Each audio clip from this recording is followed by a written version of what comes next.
todas e todes. Sejam bem-vindos a mais uma live da série E por Falar em Linguagem da Criança, que, como vocês já sabem, né, é uma iniciativa do grupo GEALIN, o Grupo de Estudos em Aquisição da Linguagem, da Unesp de Araraquara, que é coordenado pela Alessandra Del Ré, da Unesp de Araraquara, e agora em conjunto também com a URGS, aqui da Universidade Federal do Rio Grande do Sul. Essa já é a nossa 14ª live, estamos muito felizes, né, com esse acervo. Então, para quem já nos conhece, já conhece as nossas lives, então não é nenhuma novidade, mas para quem não nos conhece, eu convido vocês a nos seguirem no Facebook, né, aqui no Facebook, no grupo, né, no Facebook do Grupo GEALIN, e também convido vocês a nos seguirem lá no YouTube. Todas as nossas lives que nós fizemos até o momento, né, estão lá no nosso canal do YouTube, do Grupo GEALIN.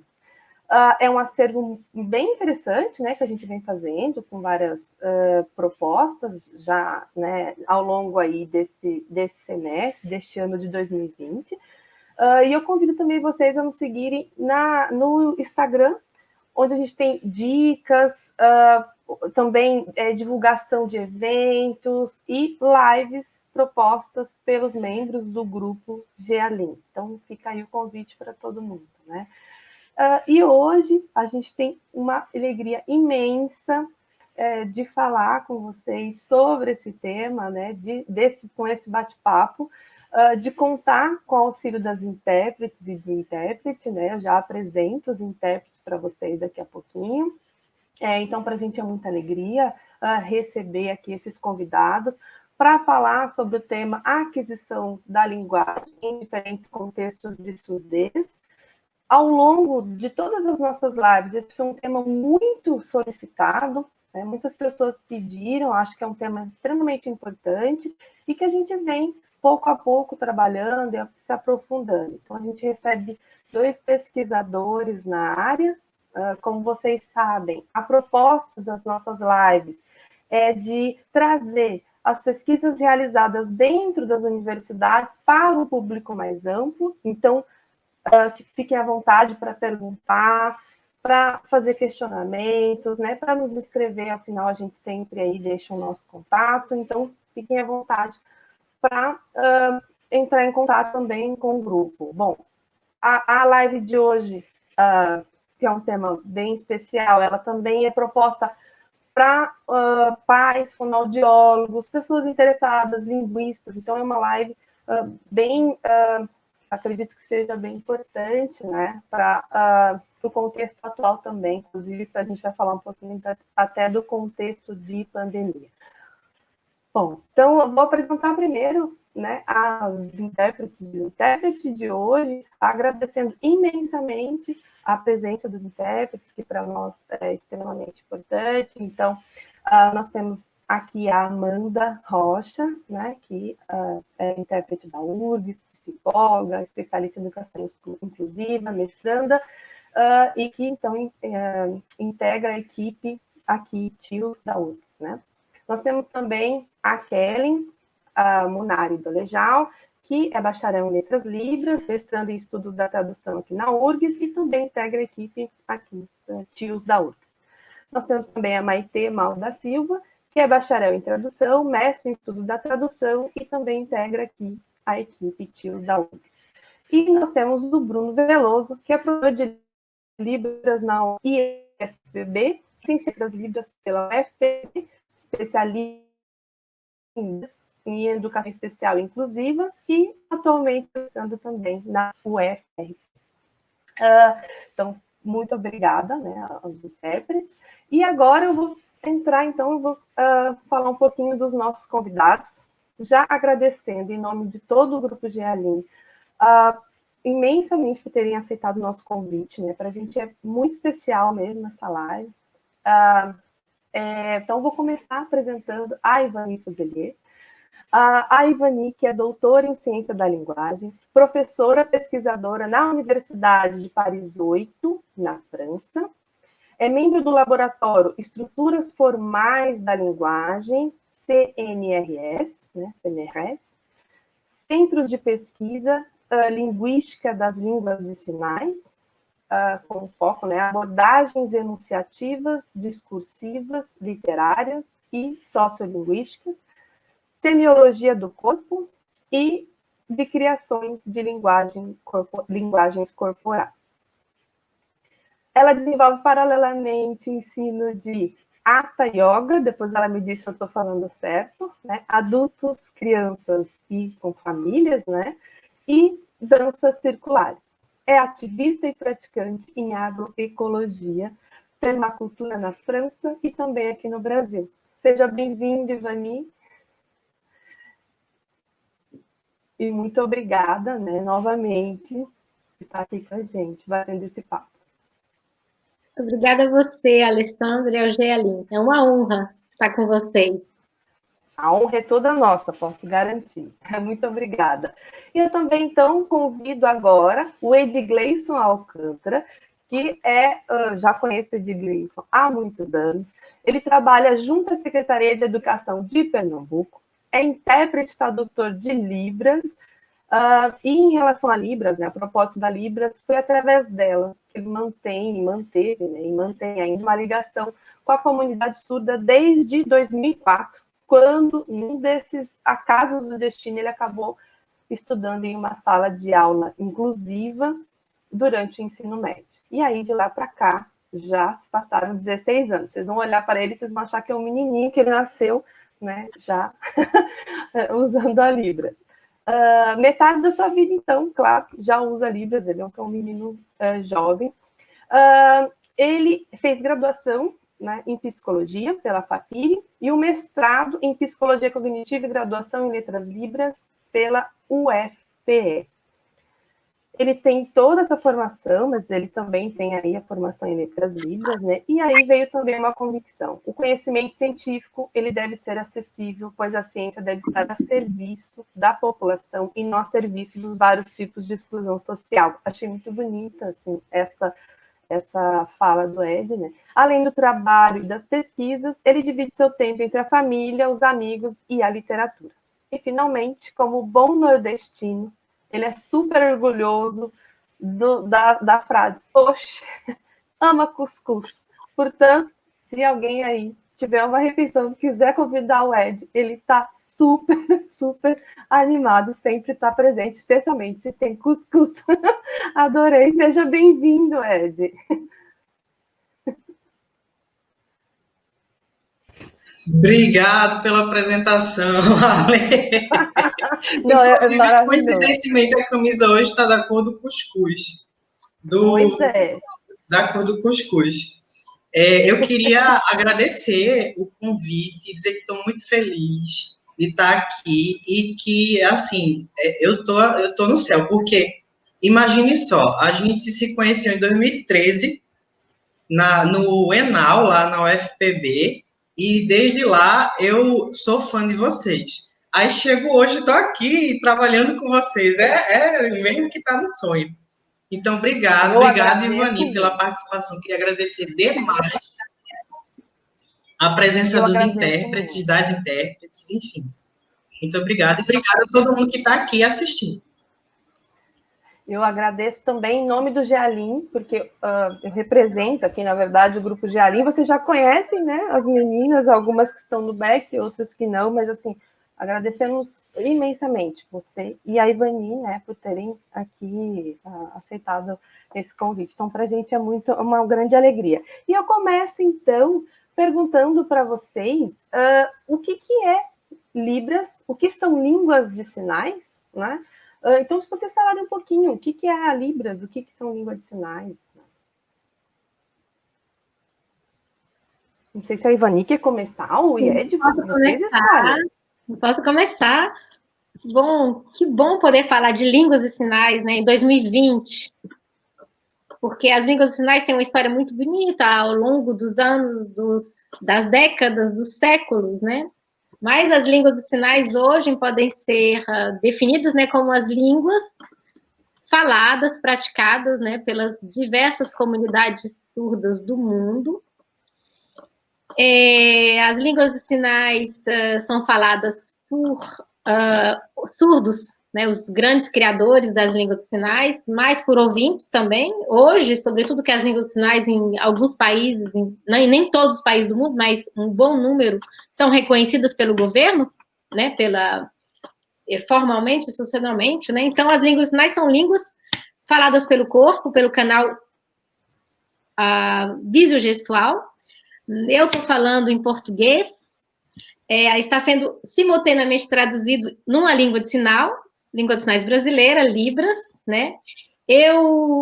Cada país vai ter sua língua de sinais, cada comunidade, né? A língua de sinais é uma língua linguisticamente estudada, tem variação, tem norma, tem tudo que tem na língua vocal, né? Nas línguas faladas. Na verdade, o corpo pode produzir línguas de duas maneiras: áudio vocal e visogestual. Então, eu sou bilíngue, né, em algumas línguas vocais e em algumas línguas de sinais, né? Eu falo a Libras e a LSF, né? Eu falo duas línguas de sinais. Sou bilíngue em língua de sinais e bilíngue em língua vocal também. Então, é uma língua riquíssima que patrimônio da humanidade, que deveria ser aprendida como segunda língua do mundo. E eu acho importante dizer... Desculpa, Ivani. Eu acho importante dizer também que, pensando em língua de sinais, que ela não é universal, como muitas pessoas nos perguntam, né? Essa é a primeira questão. E a segunda também, pensar que no Brasil nós não temos só a Libras, né? E que há muitas outras línguas, né?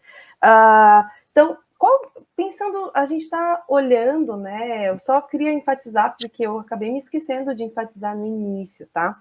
Por conta das intérpretes, eu vou tentar, ao máximo, não sobrepor o turno de fala, né, dos convidados. Então, eu vou tentar ao máximo, me controlar e vou levantar a mão, tá?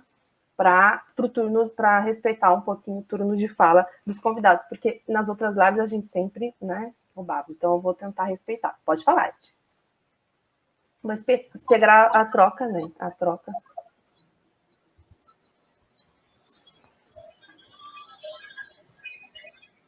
Então, só para falar do contexto, né, então, dessa live, a gente, então, para explicar um pouquinho, né, que a gente vai tentar respeitar o turno de fala dos convidados.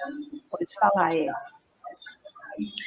Então, só para complementar a fala de Ivani e dar uma resposta para a tua pergunta, o que são as línguas de sinais? São a forma pela qual pessoas que não escutam se comunicam.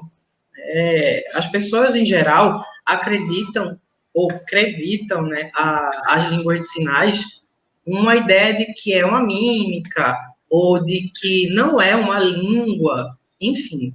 Mas as línguas de sinais, elas são línguas factuais, são construídas dentro de uma comunidade de fala, são utilizadas por essa comunidade de fala para estabelecer uma comunicação com os seus membros. Ela tem estrutura, ela tem gramática, ela tem todos os níveis de análise linguística. E o que danado é isso? Sintaxe, semântica, morfologia, pragmática, discurso e tudo mais. Sintaxe, ela tem uma ordenação. Morfologia, os sinais eles se dão a partir de formas pré-estabelecidas pela comunidade. Fonologia, existe um modo de pronunciar os sinais, tanto quanto existe um modo de pronunciar as palavras na língua oral.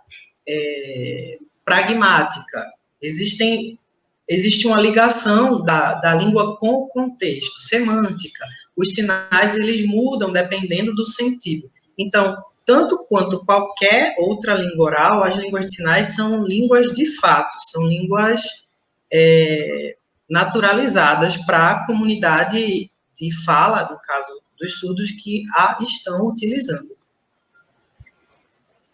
E aí, pensando nisso, o que vocês têm a dizer sobre a cultura, né? Porque nós estamos falando, então, de línguas de sinais, né?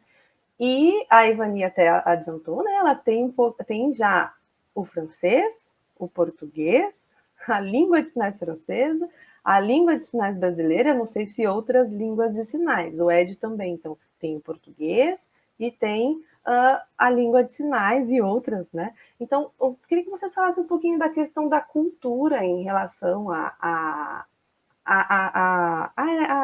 língua de sinais, por exemplo.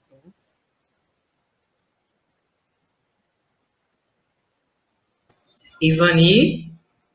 Sim. A cultura, quando você fala de cultura, Alessandra, você está falando da cultura surda, da cultura que envolve a língua dos sinais, é isso? A gente pode pensar tanto eu fico pensando na diferença, né, entre cultura dos ouvintes e da cultura surda, e também, né, entre línguas. E aí, pensando você pode colocar, inclusive, a sua experiência em relação à língua de sinais francesa, né? Uhum. E a língua de sinais, a Libras, por exemplo, né? Se você... porque a língua dos sinais, as línguas dos sinais só foram reconhecidas por causa dos movimentos também, dos movimentos sociais dos surdos, né? Então, no caso, por exemplo, da França, a língua vai diretamente com a cultura surda e a identidade surda, né? Então, o que é cultura e identidade, que vai juntos, né?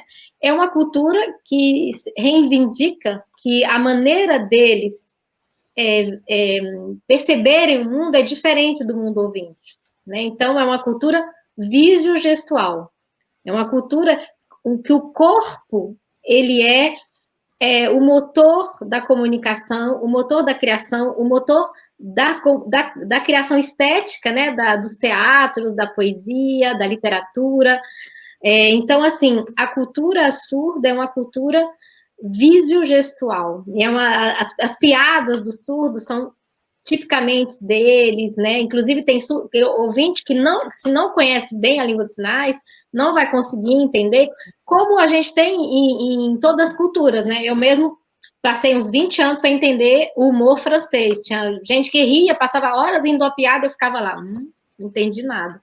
Então, essa coisa da cultura é bem interessante, e os surdos, o que é interessante, é que existe, cada país vai ter sua cultura, os surdos vão, claro, absorver a cultura do país, a cultura do ouvinte, né? Eu fico vendo os meus surdos amigos franceses e surdos amigos brasileiros, eles têm o quê do país? Mas o que é interessante é que as diferentes comunidades surdas do mundo, quando eles se encontram, formam uma macro comunidade cultural dos surdos. Os surdos são as únicas pessoas no mundo que eu conheço de uma hospitalidade incrível. Eles se encontram em menos de 2 dias, eles já viraram uma família gigante, macro. Então, a gente tem muito que aprender com os surdos nessa questão da cultura visio-gestual, da cultura do acolho, da cultura... Eles têm uma pureza, porque a língua dos sinais não é uma língua que não dá para mentir. Porque você olha no olho, a língua dos sinais é uma língua que o olhar, ele é a escuta. Então, nós temos muito que aprender com as línguas dos sinais. Os ouvintes têm muito que aprender com essa língua. Então, essa é a minha precisão sobre a questão da cultura. E o Ed vai falar?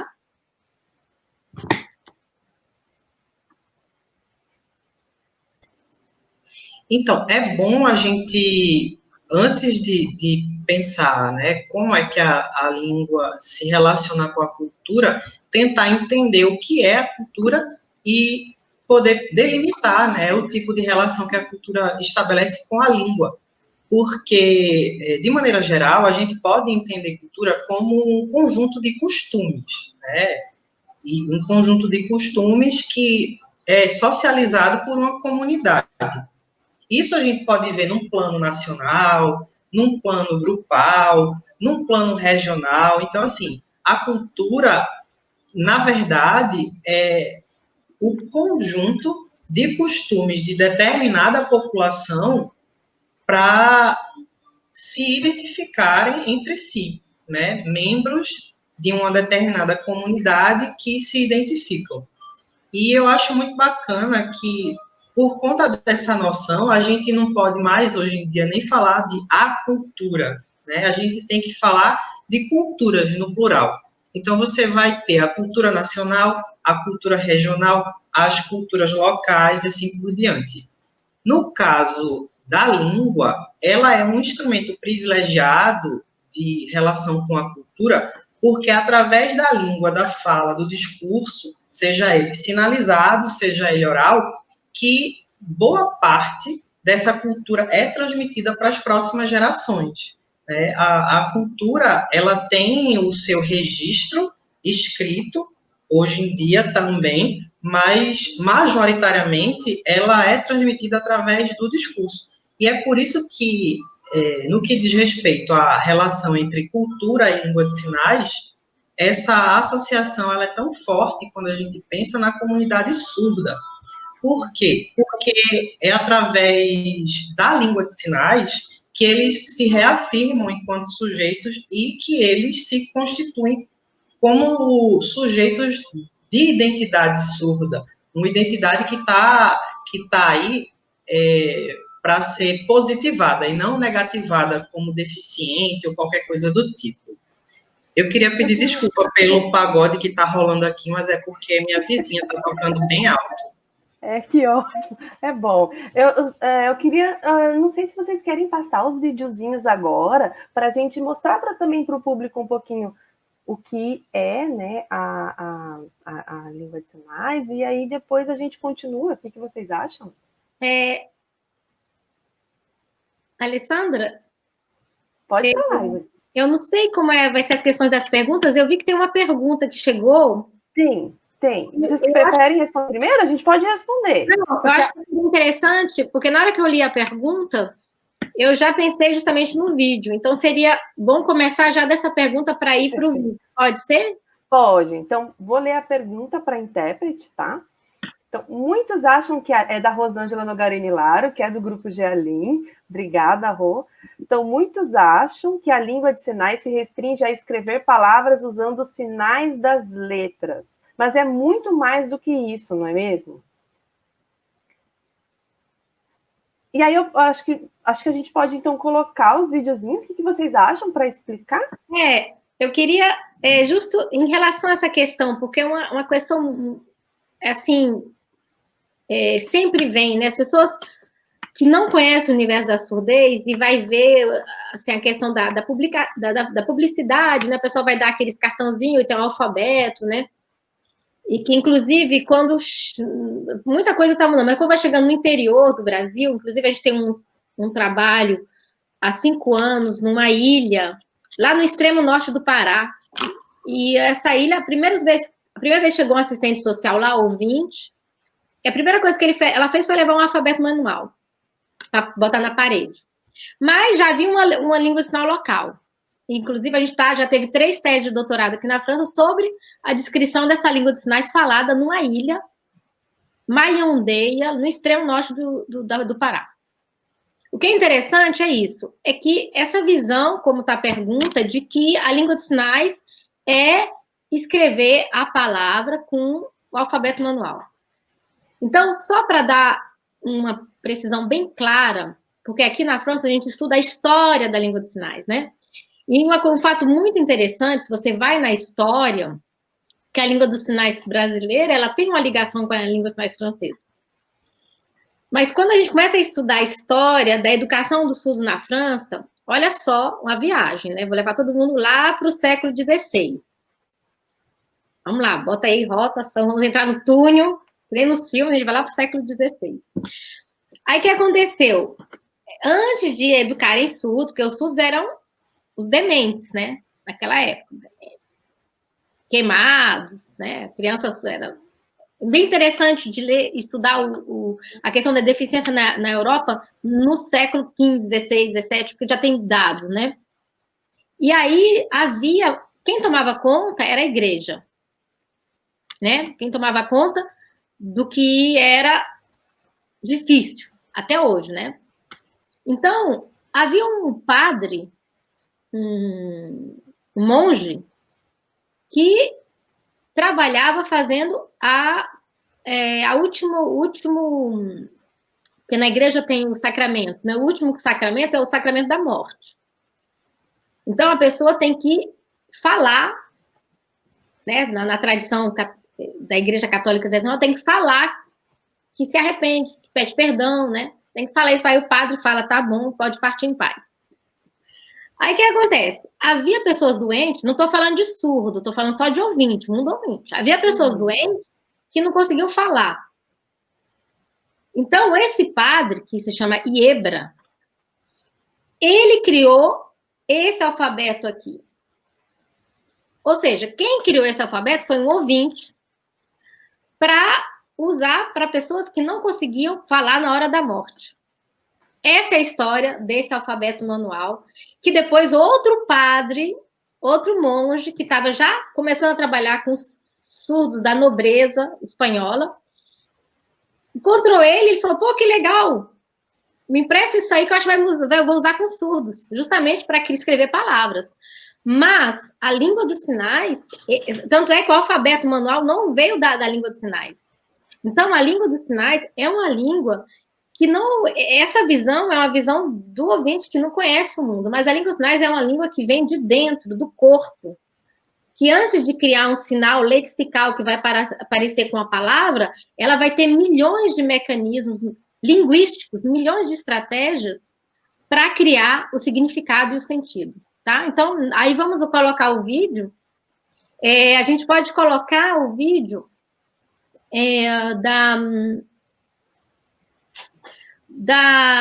do Evans, que é uma criança de 6 anos, que eu tive a oportunidade de trabalhar nas Ilhas Maurícios, na descrição da língua sinais mauriciana, e a gente estava na escola, a criança acabou de entrar na escola, não tinha contato com a língua de sinais local, quem estava se desenvolvendo. Vocês vão ver o Evan sinalizar, 7 anos, e vocês vão ver o que é uma língua de sinais natural, como deveria ser em todas as épocas que existiu. Você pode botar aí o Evans, que vai contar uma história.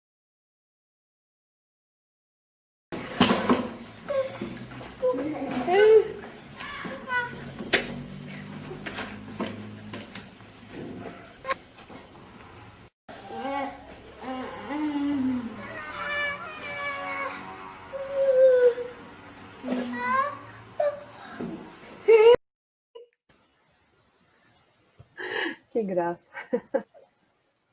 Isso é uma língua de sinais infantil, porque a gente está falando de aquisição, né? Muito bom.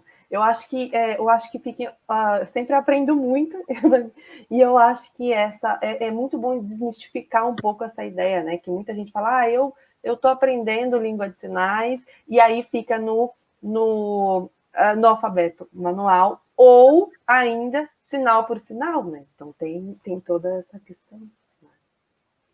Para poder desenvolver, só para depois dar a palavra para o Ed, eu trabalho com os meus alunos aqui, na minha aula de semiologia, para entrada, para desbloquear todos os parâmetros da língua de sinais. A primeira coisa que eu falo para eles é, esqueçam tudo que vocês aprenderam de sinais lexicalizados, guardem aí numa caixinha, que sempre vai ser útil, mas vamos ver o que é realmente que tem que ser mobilizado para poder falar a verdadeira língua de sinais, né?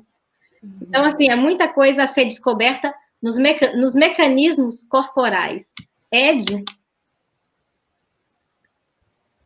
Sim, o que eu queria acrescentar com relação a essa questão é algo que eu acredito que passa o imaginário, né, da sociedade, que assim, a aprendizagem de uma língua, ela se dá palavra por palavra, letra por letra, sinal por sinal.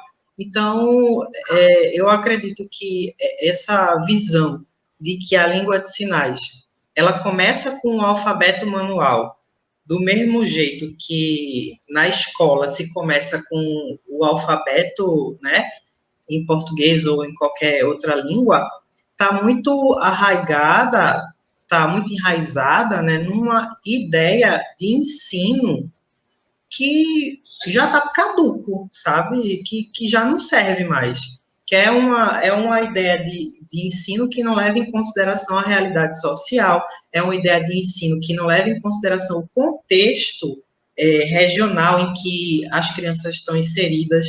E eu estou dizendo isso porque eu trabalho em escola pública, né? E na escola pública a gente vê algumas estratégias serem muito bem sucedidas e outras serem fadadas ao fracasso. Normalmente, essas que são fadadas ao fracasso têm a ver com um modelo tradicional de ensino que desconsidera todos esses aspectos sociais e culturais da comunidade de alunos. Né? Então, quando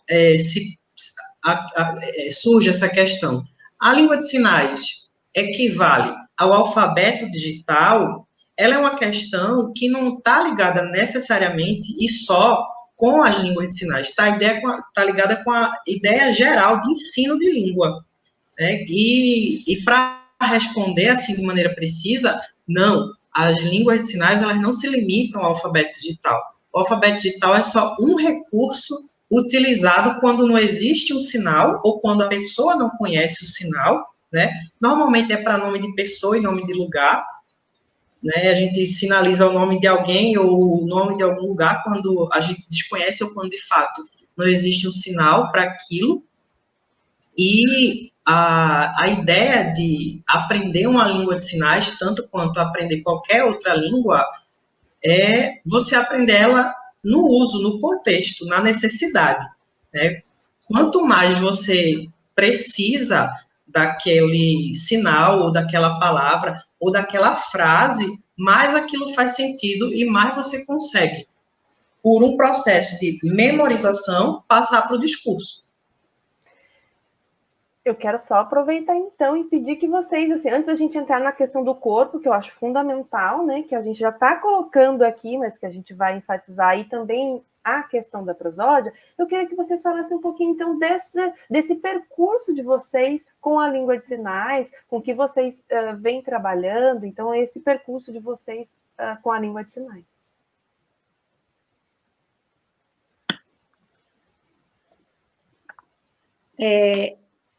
É bem interessante, porque eu li um pouco na preparação o percurso do Ed que falou, e acho que a gente tem, assim, uma semelhança no sentido de que aconteceu um encontro, né? No caso do meu, eu sempre falo que hoje eu sou o que eu sou, toda a minha vida foi estruturada em torno de um encontro com uma pessoa surda, com um menininho surdo da idade do Evans, né? Então, eu era professora da Secretaria de Educação de Brasília, em 1990, muito tempo atrás. 89, 86, 87. E eu passei concurso, aquela coisa bem clássica. A escola que eu fui trabalhar foi na zona rural. E a escola onde eu trabalhava,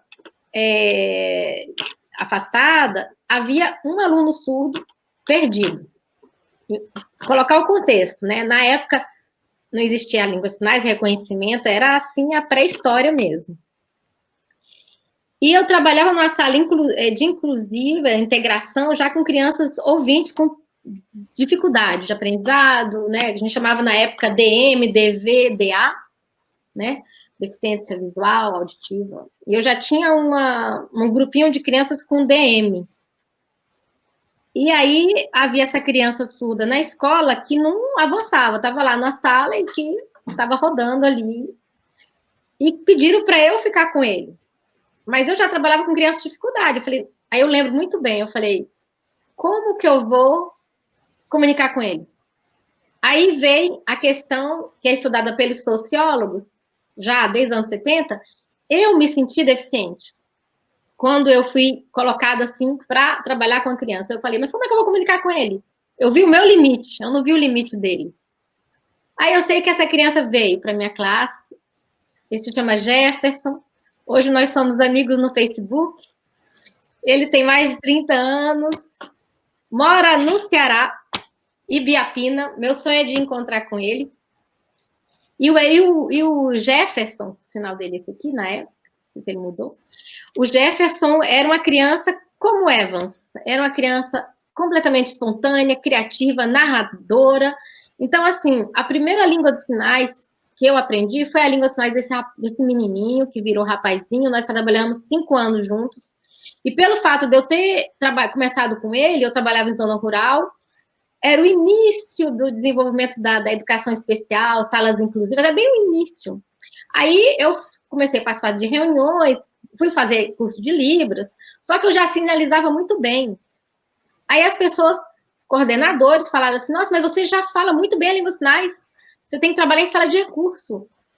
E como é que você aprendeu a língua de sinais? Eu falei, aprendi. Então, eu aprendi, a minha primeira língua de sinais é uma língua de sinais autêntica, que foi criada por um jovem, por uma criança jovem, porque até então era uma criança isolada, que nunca teve contato com a comunidade de surdos. Por isso que minha tese foi desenvolvida em termos disso, porque o menininho já tinha uma língua de sinais. E essa língua de sinais foi a minha primeira língua. E depois dali veio a língua de sinais brasileira, que foi se normatizando, né? Porque naquela época também não era. Quando meus primeiros alunos foram do CEAL, de Brasília, e eles saíam do CEAL tudo assim, falando e sinalizando ao mesmo tempo, né? E o Jefferson, ele só sinalizava, ele tinha uma língua de sinais genuína. E eu tive muita sorte de encontrar ele. Ele contava história, e os outros, quando a gente se encontrou, porque eu trabalhei 6 anos com esse grupo, eles achavam super legal a língua de sinais dele, porque era uma língua de sinais bem visual, bem cômica. Então, assim, o meu processo foi esse. Dali, vim para a França, né? Cheguei na França, mergulhei nessa área, e nunca tive dificuldade de aprender a língua de sinais, porque parece que o Jefferson me deu, assim, a estrutura de base, e dali foi crescendo só as estruturas, as diferenças, os léxicos, mas eu tenho uma gramática de base, que é uma gramática visogestual. A gente falou de gramática, agora com Ed, e a língua de sinais realmente tem todas as funcionalidades da linguística, né?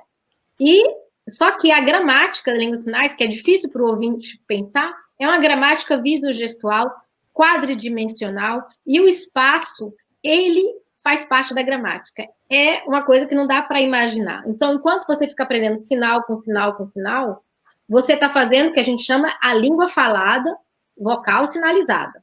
Muita gente faz isso, mas essa não é a autêntica, genuína língua de sinais falada pelas comunidades surdas. Perfeito, perfeito. Eu ia juntar, mas eu vou esperar o Ed falar um pouquinho e depois eu junto com a pergunta. Pode falar, Ed. Eu vou resumir o meu percurso. Eu comecei em 2004 na escola Governador Barbosa Lima, e esse é o sinal BL. Aqui em Recife, eu estava fazendo 16 anos. Aí eu não sabia o que danado era surdo, o que danado era Libras, eu não sabia de nada. Eu só sabia que quando eu chego na sala de aula, tinha uma pessoa em pé sinalizando e algumas atrás de mim sinalizando também. Só que na época eu nem sabia que o termo era sinalizar. Eu achava que eles estavam ali articulando, gesticulando, qualquer coisa do tipo. Aí eu fui perguntar à intérprete o que danado era que ela estava fazendo na sala e o que aqueles meninos também estavam fazendo. Aí ela disse, não, isso é uma língua, explicou rapidamente e tal. Aí eu fiquei louco, né? Eu disse, eu quero aprender a todo custo. E aí eu fiz um acordo com os meninos. Eu ensinava português para eles e eles me ensinavam Libras. E aí, ao mesmo tempo em que eu aprendia a língua de sinais com eles, as intérpretes ficavam me dando toque, assim, porque elas percebiam que eu levava a jeito. Aí elas diziam, olha, você pode sinalizar assim, assado. Aí, resumindo, eu acabei aprendendo a conversação ao mesmo tempo que eu aprendi tradução. E aí, com 6 meses, as meninas já estavam me levando para interpretar em congresso, em evento, assim. Eu já estava virado no modo de quento, como a gente diz aqui. E de lá para... Depois fui para a FENES, fui fazer curso na FENES. Da FENES, eu fui para o Centro de Apoio ao Surdo. Do Centro de Apoio ao Surdo, eu fui para o primeiro curso técnico que teve aqui em Pernambuco, e foi pela época que eu entrei na faculdade, passei no concurso. Na época eu tinha 17, nem podia assumir, tive que esperar. Eu fui bem precocezinha. Eu passei no primeiro concurso para intérprete, eu tinha 17 anos. Aí eu sei que, enfim, continuei trabalhando, né? Continuei no estado, e quando terminei o mestrado, eu fui fazer o Letras Libras, e terminei agora. E é isso. Olha, experiência de vocês, assim, eu acho que Perdão. Assim? Então, eu vou continuar, então, só porque eu quero juntar, assim, pensando no percurso de vocês, eu acho que o percurso de vocês tem muito a ver com as perguntas que vieram, né? Em geral, as pessoas têm muita curiosidade também para olhar esse contexto de surdez e a educação, que eu acho que é onde as pessoas mais estão tendo contato também, e até curiosidade. Então, professores que muitas vezes têm contato. Então, tem 3 questões que eu acho que, inclusive, que a gente pode linkar com a pergunta que a gente pensou inicialmente, né, que é, será que todo surdo utiliza a língua de sinais, né? Além disso, a Rosângela pergunta, será que a diferença entre a língua de sinais com o professor ouvinte ou com o professor surdo, né? E a Selma Boaventura pergunta também, o que vocês acham das escolas para sujeitos surdos separadas das escolas de sujeitos ouvintes? Aqui em São Paulo, há EMEBs, né, Escolas Municipais de Educação Bilíngue para Surdos. E aí a Silvia complementa. Tudo isso é relacionado à educação. A gente pode ir voltando, mas são todas questões que eu acho muito importantes e que as pessoas sempre voltam a elas, né?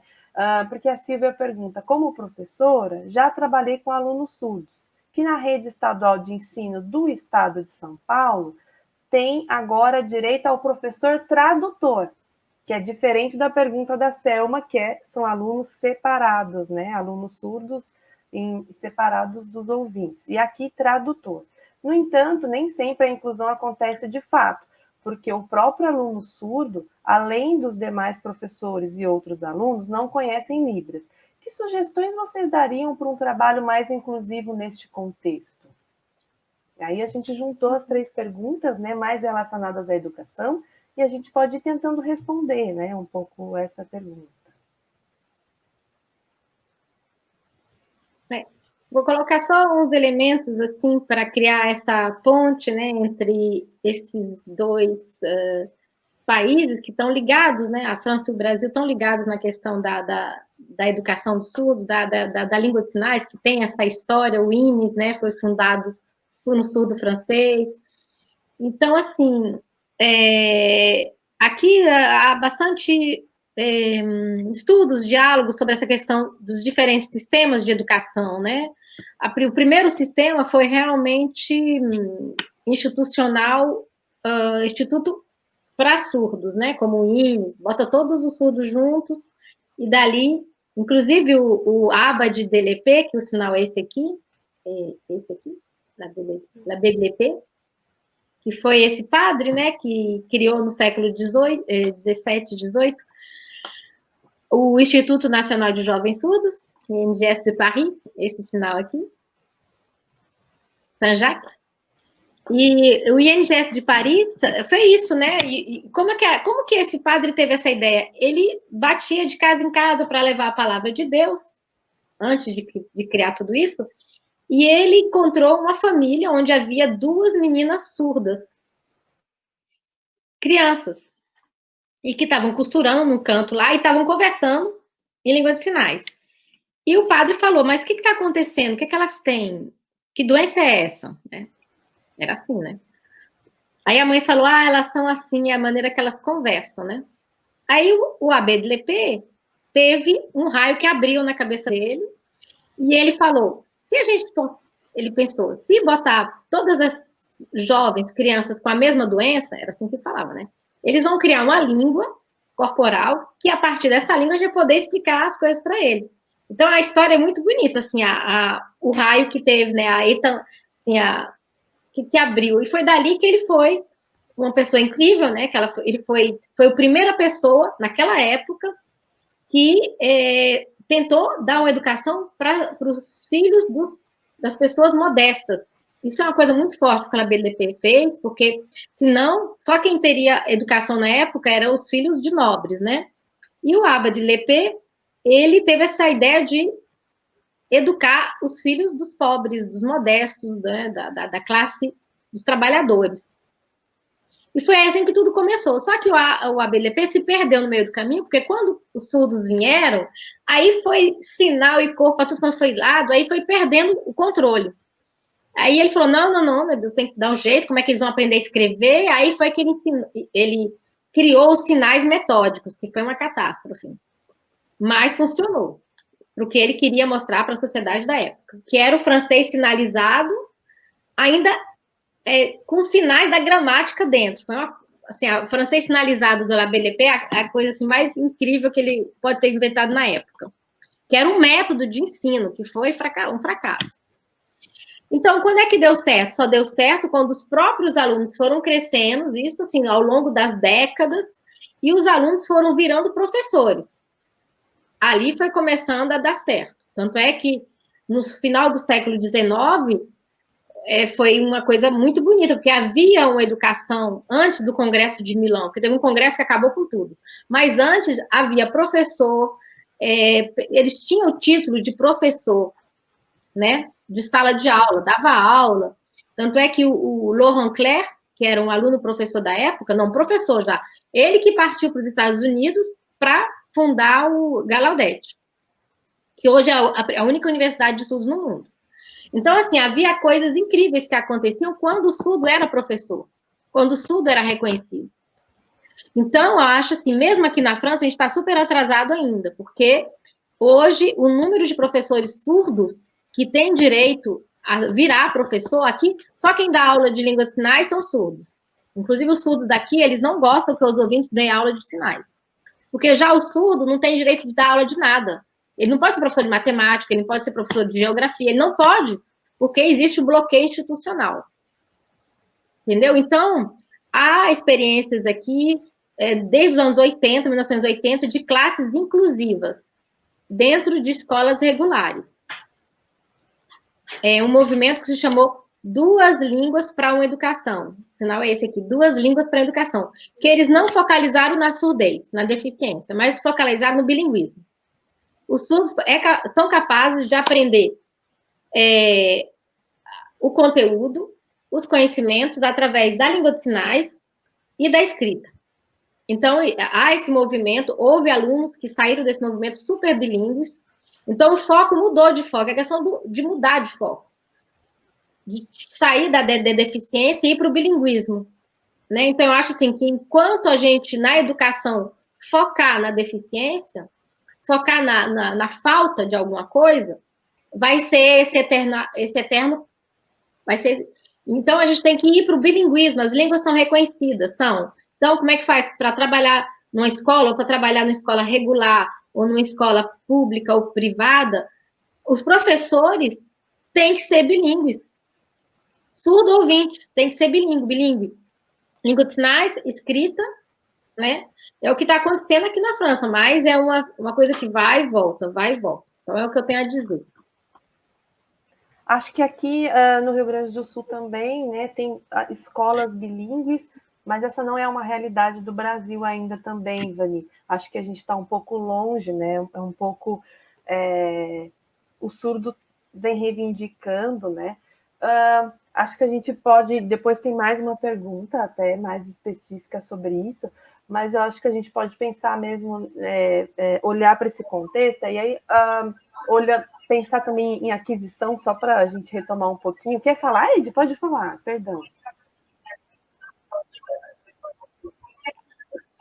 Sim, então, para complementar a fala de Ivani e tentar dar uma geral nessas três questões, eu começo pela questão de Selma, né? É um ponto problemático se pensar as escolas de surdos separadas da interação com pessoas ouvintes e também, porque há prós e contras, né? Os prós são os surdos serem ensinados num lugar em que a língua de sinais predomine, que seja a língua de instrução, etc, etc. E os contras são a falta de interação com a comunidade maior, que não é de surdos, né? Majoritariamente ouvinte. Além disso, tem a questão de que nas escolas inclusivas, o ideal, como a Ivani colocou, era que todo mundo, pelo menos minimamente, soubesse, né, a língua de sinais e tal. E aí a gente toca na segunda questão e na terceira. A segunda questão é quais os tipos de estratégias que a gente pode adotar para tornar a educação mais inclusiva. Eu acredito que a primeira delas seja investir no protagonismo do surdo na sociedade. E aí a gente entra na terceira questão, que é a diferenças entre aprender língua de sinais com surdo e com ouvinte. Veja, do ponto de vista da proficiência, a gente não tem grandes diferenças, não. Mas, do ponto de vista da cultura, da visão de mundo, da apreensão da realidade, há diferenças enormes e significativas que vão separar um professor surdo de um professor ouvinte. E, no caso aí, o professor surdo, ele, nesse sentido, seria uma referência mais eficaz no ensino de língua, da língua de sinais. Do mesmo jeito que acontece quando a gente vai tratar do processo de desenvolvimento da linguagem na criança. Porque se a gente está falando de uma criança surda, o ideal seria que ela tivesse como referência adultos surdos, proficientes, sinalizantes, enfim. E no caso de uma criança ouvinte, filha de pais, aliás, no caso de uma criança ouvinte, filha de pais surdos, né, que eles não abaixassem a cabeça, sabe, para a língua oral, para a língua que está sendo falada na comunidade maior. Quero aproveitar, então, para a gente falar um pouco dessa questão, por exemplo, a criança surda, que tem pais ouvintes, né? Esse é um contexto. E a criança ouvinte, que tem pais surdos, outro contexto. Eu queria que vocês falassem um pouquinho, por exemplo, da criança surda, filha de pais ouvintes. Como é que ela adquire, então, essa língua de sinais, né? Como é que ela pode adquirir? E, ao mesmo tempo, a criança ouvinte, filha de pais surdos, como é que isso acontece também? Queria que vocês comentassem um pouquinho sobre essa questão.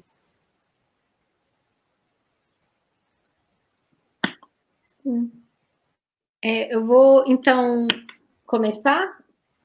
Obrigada, Alessandra, porque isso a gente já entra, né? Sai um pouco, porque a criança ela vai para a escola. Né? Mas o que acontece antes da escola? E ali é o núcleo principal, né? Do desenvolvimento de competências comunicativas, competências linguísticas, e a grande questão das crianças ouvintes, não, crianças surdas de pais ouvintes, é o nó, né? Um grande nó, por quê? Porque, misteriosamente, 90%, 95% das crianças surdas vêm de famílias ouvintes. Então, sempre é um presente que chega, e é um choque que é dado, né? Porque todo mundo que tem um filho pensa assim, vai ser a minha imagem, né? Aí, quando vem um filho que é diferente, que é o contrário, é o filho que vai trazer algo novo para a família. Então, assim, aqui na França tem muitos relatos interessantíssimos de famílias que testemunharam como eles mudaram tudo, né, em relação a essa chegada da criança. Então, claro, essas crianças, a maioria das crianças que chegam nessas famílias vão ser levadas em países desenvolvidos, em países onde tem, né, o aparato medical para a questão da reparação, né? Nasceu surdo, problema de audição, vamos resolver o problema. Nasceu com um né? E isso é super delicado porque já quebra, já uma ruptura quando você descobre que a criança não é a sua imagem. Então, essa ruptura deveria, na hora que os primeiros profissionais seriam os profissionais de ligar aquelas, não, olha, vai dar tudo certo.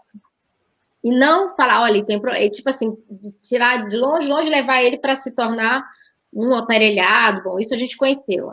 Hoje eu falo como cientista, né, que eu sou doutora em linguística. Linguística, as ciências da linguagem é uma ciência. Aí a medicina, a fonoaudiologia, a otorrinolaringologia, tudo isso é outra ciência, que trabalha os mecanismos. Mas eu trabalho o desenvolvimento da comunicação e da língua. Então, eu falo na minha perspectiva. Né? Existe a perspectiva, tanto é que a educação e a questão do desenvolvimento da linguagem da criança deve ser observado por eles mesmos. mas fica sempre misturado a questão da reparação. Isso tem que separar, e a família que quer que a criança fale, vai tratar com os profissionais, mas no momento que a gente está falando de desenvolvimento da linguagem, é trabalhar com quem trabalha com o desenvolvimento da linguagem.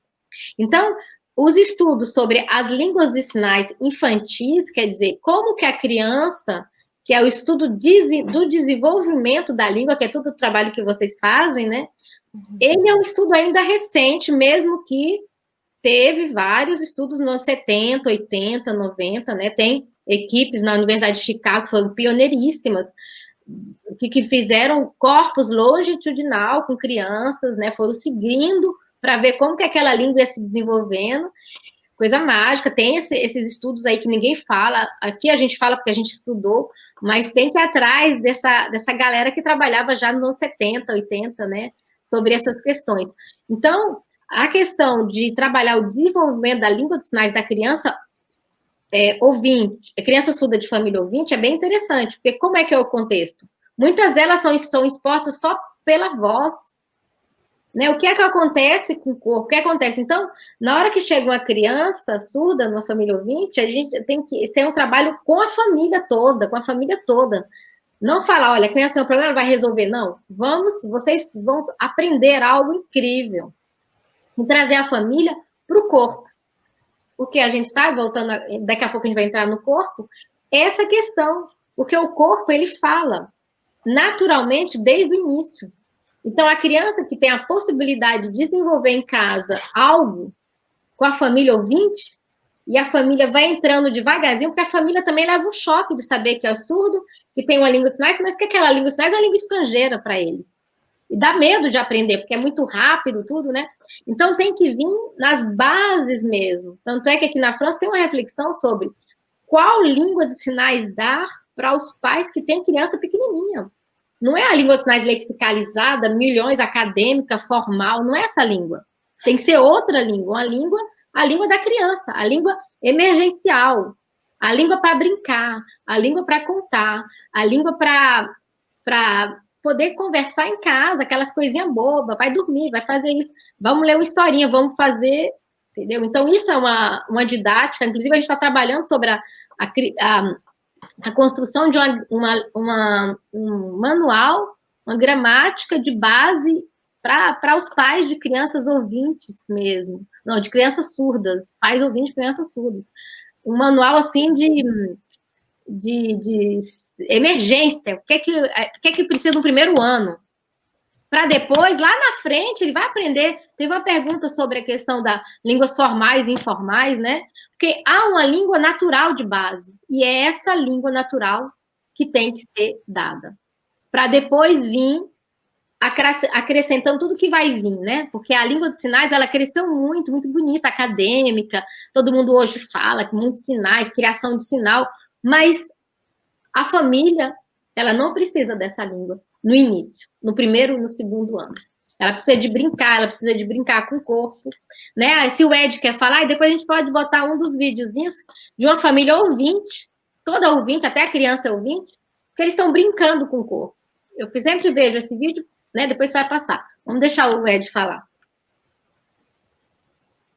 Pode passar o vídeo. Isso, é um vídeo que mostra uma família ouvinte que está brincando e a criança que está sendo o professor ali, e são brincadeiras prosódicas com o corpo, não tem sinais, vocês vão ver, com um bebezinho. Pode passar, Alessandra, obrigada.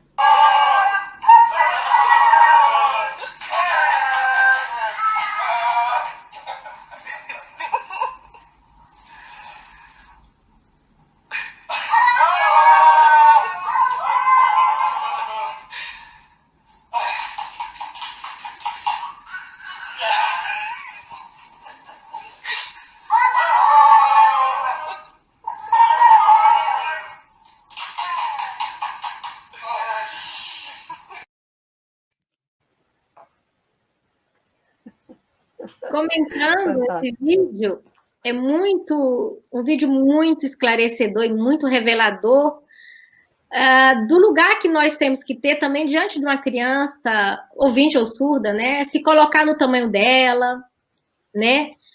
brincar e deixar ela comandar. Sempre são os pais que comandam, né? E ali nesse vídeo, o que é fofo é que a criança que está comandando está sendo o maestro da língua dele, da sequência que ele criou, corporal. E vocês podem ver que ele repete 3 vezes, em nenhum momento ele se engana. Em nenhum momento ele se engana. Pode rever e rever. Em nenhum momento ele se engana na sequência que ele propôs corporal. Tem sentido? Não tem, mas tem jogo. Tem simbólico para ele que está crescendo como criança e corpo falante. Então, é uma família ouvinte, na brincadeira, né? Então, e a criança da surda de famílias ouvintes sempre é um choque, é um peso. Será que a gente brinca com essa criança? Será que a gente está no corpo junto com a criança? São todas as questões que a gente tem que colocar. Perfeito. Ed, quer falar também um pouquinho desse outro contexto? Com relação à questão da aquisição das línguas de sinais, eu concordo com o Ivani até um certo ponto, assim, né, que o corpo ele tem que reger a relação, né, da família, até porque o corpo da própria criança ele é reconhecido antes de tudo pelo corpo do adulto. Existe um corpo adulto que atravessa aí a relação e que autentica, vamos dizer assim, o corpo da criança. Mas, do ponto de vista objetivo, eu penso que a gente, no lugar de profissional da linguagem, não deve deixar de recomendar que as famílias aprendam língua de sinais, por imaginar que qualquer tipo de linguagem vai ser suficiente para que a criança possa ser inserida na sociedade. Eu acho que, assim, no ambiente doméstico, a língua ela tem que ser aquela língua afetiva mesmo, sabe? Assim, a língua que é atravessada pelo carinho, ou pela raiva, ou pelo amor, enfim, a língua afetiva. Mas ela não deve estar desconectada da cultura, porque senão o que a gente está fazendo aí é distorcendo uma ordem social, né? E feliz ou infelizmente, a gente precisa da sociedade, né? Até para ser reconhecido como ser humano, como pessoa, como sujeito. Então, a recomendação que eu coloco é, sim, né? Deixa a criança ser espontânea, deixa a criança se expressar, aproveite para brincar bastante com ela e tudo mais, mas nas brincadeiras, tanto quanto no caso das crianças ouvintes, procure aprender a língua de sinais do país que você está, porque ali você vai inserindo, né, signos que são palavras que vêm da cultura, de modo que a criança ela vai, pela via do afeto, chegar na sociedade. Eu acho que, na verdade, você não está se contrapondo a Ivani, não. Eu acho que vocês estão falando a mesma coisa, tá? Eu entendi o que você quis dizer. Você quis enfatizar a importância dos pais aprenderem a língua de sinais. Mas eu acho que o que a Ivani coloca é que o corpo, mesmo na língua oral, né? Mas na língua de sinais, eu acho que vocês têm muito complemento. É isso que eu queria colocar, né? Que não tem uma oposição aí. Na verdade, é um complemento. Pode falar, Ivani. Justamente eu queria falar dessa questão do complementar, que eu foquei muito nessa questão do lúdico, mas justamente hoje as línguas sinais são reconhecidas, então os profissionais que vão trabalhar com essa família, com essas famílias, né, brinquem, mas comprem livros. Como é que conta uma história? Aí vai um profissional surdo mostrar como que conta uma história, né? Então a gente não vai entrar pela via dos léxicos. O léxico vai vir como aprender, isso é sinal. Então, assim, que os pais se coloquem num aprendizado natural também da língua de sinais, não um aprendizado acadêmico. Aqui na França tem relatos de pais que trabalham o dia inteiro e que vão à noite para as aulas de língua de sinais, aprendem um monte de sinal, assim, mas todo aquele aparato de sinais não vai servir nada no dia a dia com a criança. Então, é pensar numa pedagogia, justamente, uma didática de ensino para esses pais que estão com a criancinha, que vão crescer junto com a criança. E claro, tem um momento que a criança depassa os pais, né? Isso já foi estudado também. Então, é uma questão complementar. O que você está falando, Ed, com certeza, a língua dos sinais tem que estar lá na base. Só que os pais não precisam se assustar, eles podem ir caminhando junto com a criança e com os profissionais, que eu não estou falando assim isolado. A família, ao contrário, ela vai ser pegada por um conjunto de profissionais que não vai falar unicamente de reabilitação de fala ou de implante. Tem isso, quer? Vamos lá. Mas tem também isso. É o que eu estou falando, tá? Perfeito. Muito bom. Olha só, já passaram 1h e 5 minutos. A gente tem mais uns 10 minutinhos. Não, voa, assim, voa. É muito interessante. Tem várias perguntas ali no chat. Eu acho que a gente pode tentar juntar um pouquinho, que acredito que dê para a gente pensar nas perguntas. Tem uma que qualquer coisa a gente pode responder depois no chat, tá? Então, depois a gente vai ali no chat do Facebook e responde ali as perguntas. Mas eu queria colocar para vocês essa questão, que vocês falassem um pouquinho então, do corpo e da prosódia, que eu acho importante, que é um foco importante para vocês, e juntar, talvez, pensando aí na pergunta da Selma Boaventura, que ela coloca muitas recomendações de cuidados com a saúde, da voz para quem usa as línguas orais. Existem orientações de cuidados com a saúde das mãos para quem usa as línguas de sinais? E aí a Sônia Oliveira fala que tem um trabalho da minha colega aqui, querida, a Karina Cruz. Realmente ela tem um trabalho interessante para pensar, ela é fonoaudióloga. Mas eu queria que vocês então juntassem essa questão do corpo, né? Do uso do corpo e da prosódia também, que cada um, claro, o Ed pode focar mais na prosódia e a Ivani um pouco mais na questão do corpo. Isso. Não, pode falar, Ed. Tá, com relação a essa questão das recomendações, sim, sobretudo para quem vai trabalhar com tradução e interpretação, porque o uso da língua de sinais de maneira despreparada, vamos dizer assim, pode causar as conhecidas LERs, né, que são as lesões por esforço repetitivo. Então, se recomenda, né, que você vá fazendo tudo devagarinho, né, vá respeitando o seu ritmo, se alongue, né, porque quer queira, quer não, é um movimento. Do mesmo jeito que você vai usar a voz para determinadas situações, como, por exemplo, ensino, palestra, etc. e tal, e você precisa estar se hidratando, você precisa ter feito um exercício antes. Do mesmo jeito, você precisa fazer certos alongamentos e tudo mais, uma vez que você venha a usar o corpo de uma forma repetitiva. Sobre Sônia, primeiramente eu queria mandar um abraço. Eu acho que ela é autora de um capítulo de um dos livros organizados por Ronice, na coletânea Estudos de Língua de Sinais. Ela tem um capítulo sobre adultos codas, e sobre a questão, falando em coda, sobre a questão da prosódia, o que a gente vê é que, primeiramente, para dizer o que é prosódia, né? Prosódia é a musicalidade que a gente consegue detectar na voz, tanto quanto no corpo.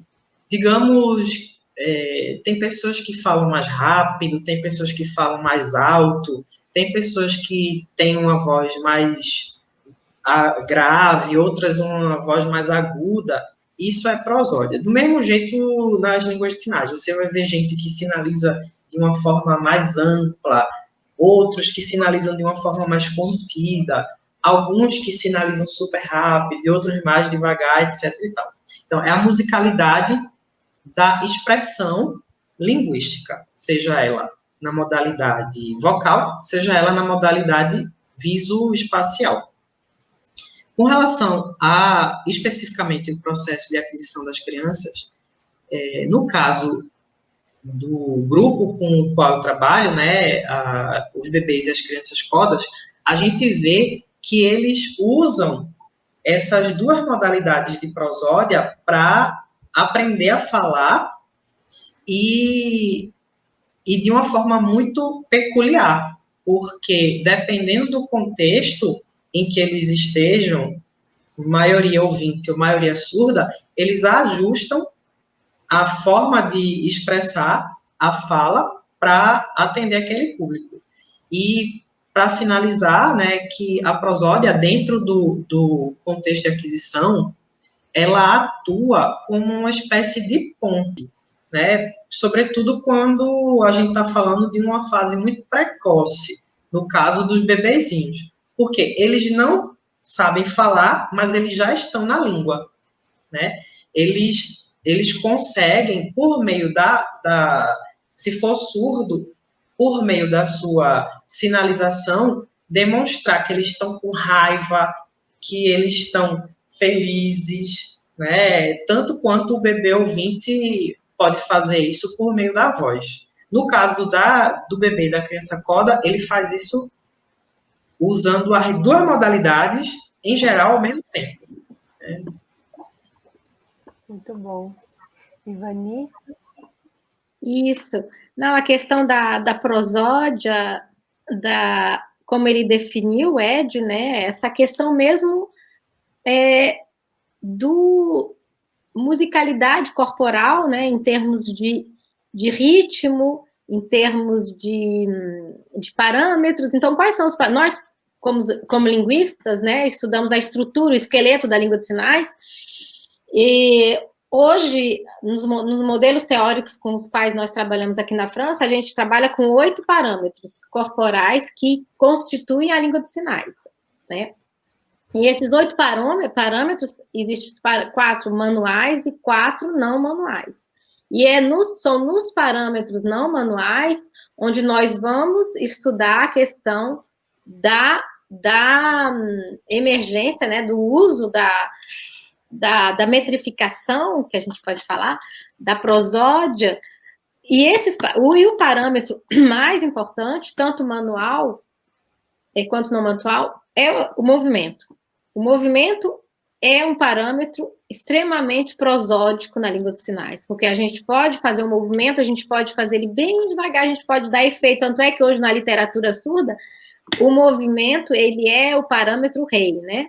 E as expressões do rosto também. Então, tudo isso, assim, ainda está bem embrionário, tem vários marcadores prosódicos no rosto, assim, teve já a descrição pela tese de Christian Cuypsac, na França, o sinal de Christian Cuypsac é esse, o linguista que mais trabalhou em profundidade, e ele, em 1990, ele já tirou todos os papéis prosódicos do rosto, não prosódicos, mas ligados à modalidade, né? Modal, né? Porque tem aspecto, tempo, modo.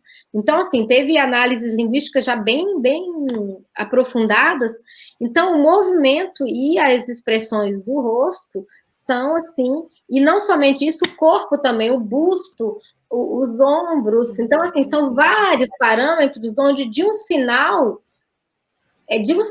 você pode costurar ele para outro. Então, assim, é coisa que quem aprende língua de sinais isolada, sinais isolados, vai ter língua de sinais assim, batida, né? Enquanto que a língua de sinais é uma língua que a prosódia é uma dança, tanto é que tem surdos que sinalizam e a gente fica assim. Por quê? Porque ele tem não somente uma prosódia, mas ele tem uma retórica. A gente está começando a estudar a retórica, né? Uma maneira de falar que às vezes nem tem tanto sinal lexicalizado, mas é uma maneira sintética, uma maneira visual. Aqui na França a gente está estudando bastante isso, já iniciando esses estudos, muita coisa para ser feita. Acho que em 300 anos a gente não vai avançar ainda nessas questões, muita coisa. Maravilhoso, porque aqui no Brasil eu vejo também muitos vídeos assim de surdos sinalizando, às vezes eles contam histórias e o corpo fala muito, né? Mesmo quem não conhece muito língua de sinais consegue acompanhar, claro, né? Da sua maneira. Quem sabe língua de sinais, obviamente, tem de fato, né? Percebe toda a história é diferente. Por isso, e eu acho que vem tendo uma procura maior das pessoas, isso é bem bacana, eu acho que pela língua de sinais e o discurso mesmo, né? E não só sinal por sinal. Acho que tudo que vocês disseram, assim, eu concordo com tudo. Eu acho que é muito rico. Aprendi muito com vocês, de verdade, tanto em todas essas questões de corpo, de prosódia. Com certeza, o pessoal do Gealim também aprendeu muito. Eu quero agradecer novamente os intérpretes que fizeram um trabalho fantástico, foi maravilhoso, assim, eu tentei, de fato, respeitar o turno, não tentei não passar por cima, né, a gente foi tentando fazer, então deu um novo ritmo, mas, assim, com certeza nós gostaríamos muito que vocês voltassem, porque a gente não foi nem na pergunta, eu acho, 3 ou 4, tá? Então eu passo a palavra a vocês, para vocês darem, assim, os últimos recados de vocês e falarem as palavras de vocês. Pode falar, Ivani. Posso? Realmente é muito curto. Inclusive, quando você convidou, eu não saberia quanto tempo. Eu falei, será que quanto tempo vai ser, né? Então, realmente é muito curto, mas a gente pode realmente continuar esse bate-papo, porque muita coisa, né, para ser falada. Mas eu acho assim, o que pode ficar é essa questão da importância, como você falou, de estudar a língua, não somente nos seus elementos mais estruturais de base, da gramática, léxico, tudo, estudar também na sua forma discursiva, que é o que aconteceu aqui na França. A gente tem muita sorte, que as primeiras pesquisas, no final dos anos 90, foram todas baseadas no discurso. Era do discurso, como se a gente tivesse uma peneira que a gente ia tirando as estruturas. Então, teve um linguista que fez esse trabalho, ele foi o único no mundo, nos anos 90, começou pelo discurso, porque não tinha tanta tecnologia, né? E transcrever e depois tirar os constantes de forma e sentido. Então, foi um trabalho muito mágico do que ele fez, o Christian Cuxac.